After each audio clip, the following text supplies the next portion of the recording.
Hey guys, he's Mike, He's Matt. and welcome to our channel. Today we've got a real good one lined up for you. We're going to be discussing Joker. Yes. So to give you a little brief plot summary, Arthur Fleck is a mentally unstable man who's constantly abused by society. It threatens to push him over the edge. So, Joker. This raised quite a few eyebrows when this was first announced. Like, standalone Joker, especially after Heath Ledger's performance. Yeah. Everyone was a bit kind of, really? And then Joaquin Phoenix signed on. Everyone went, okay. I think when he first signed on, he didn't quite have the figure and things, did he? It was only after he'd lost, what was it, £50 or something like that he really took on the image, I think, of the Joker then. That was... Yeah. So, yeah, that was... and then, of course, when they started releasing, like, photos from the set of him in the Joker makeup and the outfit, everyone went, oh, this could be good. Oh, yeah. It really got some hype behind it. So we went to see it, and we're just going to get this out of the way now. Yeah. We thought it was brilliant. Absolutely brilliant. It was just probably one of the best films of the year. One of the best performances I've ever seen, I've got to say. Which leads us straight into our positives. It's got to be Joaquin Phoenix. Easily. He is just... It's captivating, I think. It's hypnotic. Hypnotic, yeah. And the fact that he's in every single scene. If you think about all the scenes, there's one scene where he's not... There isn't a scene where he's not there. But it was... as I say, guys, we are going to keep this as spoiler-free as possible. We will be doing another video on spoilers and also more of a discussion about what this film means in this day and age. But we'll save that for another review. But Joaquin Phoenix's portrayal was...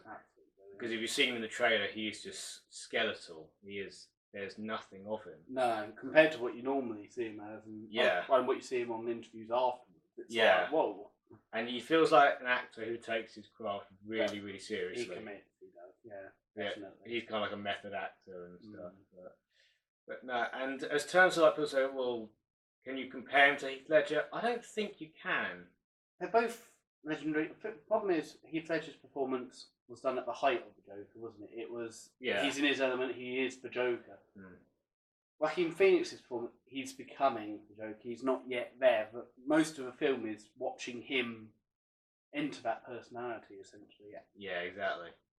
So, yeah, it's nice to see that kind of transition into, well, what if the Joker was a normal person? Normal-ish. Yeah.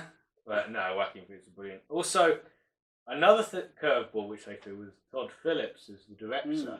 Now, there's people who are saying, oh, that name sounds familiar. He directed the Hangover movies, most famously. He did also Road Trip and all that. Generally sort of comedies, wasn't it? It was...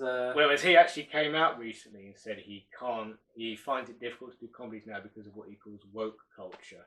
He said it's harder to do comedy, so he decided to have a crack at Joker. And he has done a really... What crack it was? Oh, he did a brilliant job. It was just... He has an eye for detail, I think. I think this is going to establish him as one of the big-time directors. He was able to capture that sort of reality, wasn't it? A dark sort of reality of society, essentially. Yeah. But yeah, he did a brilliant job.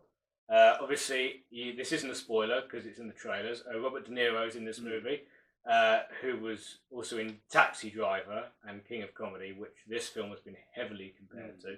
He plays this late night talk show host, and he does a really good job. He does really good job. You do feel like he's got like the kind of like the snappy talk show charisma. Yeah. But he does a really good job, considering he's not in the film that much. No, it's more sort of snippets mostly, isn't it? Yeah. But from what he's given, he does a really good job. Yeah. Oh god, yeah. Also, the atmosphere, the whole kind of dark, downbeat sort of.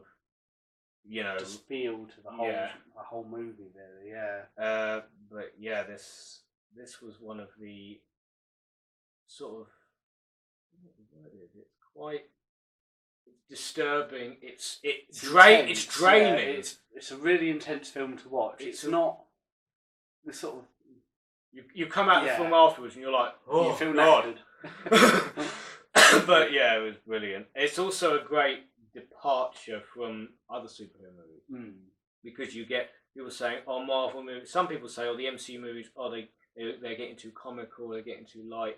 I think Endgame, got the balance right. But it's nice to see a comic movie go completely the other direction.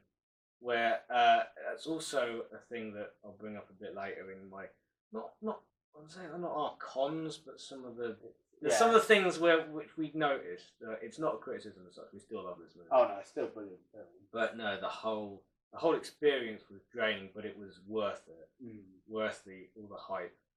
Well, we think so. We definitely thought so. Yeah. So that brings us nicely onto our, what we say, cons. It's more of a kind of like an afterthought. This film, for me, has the sort of similarity feel that you'd have when you watch something like A Clockwork Orange. Yeah. Where people will watch it, they'll think it's a brilliant film, but never really have the urge to watch it again. It's an iconic movie. It's one you're never going to forget, even though you've only watched it probably once. Yeah. And it's one you might revisit sort of a few years down the line, maybe, but it is one you don't need to revisit. No. I think.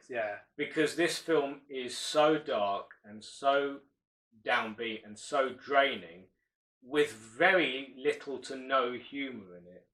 No, there isn't really any comical. There may be maybe one or two scenes where you chuckle. Yeah, but it's even that. That's like a nervous chuckle. Yeah, even the situations it's in, you feel a bit tense, don't you? Yeah. So there's that tenseness in the sort of the air.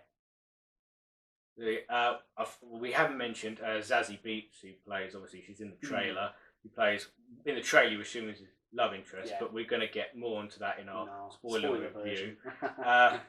But no, apart from that, it's, as I say, it is a really kind of, I've said this about 50 times, it is a draining film. I would watch it again. I would. But I can see some people watching it. Why they wouldn't. Why they wouldn't want to watch it again. And I completely understand. But overall, this film was incredible. It was it was a powerhouse performance by Joaquin Phoenix. Please give him the Oscar. He needs that Oscar. He needs to give it. If they don't give it to him, I don't know. It's a great departure for Todd Phillips to do something completely different.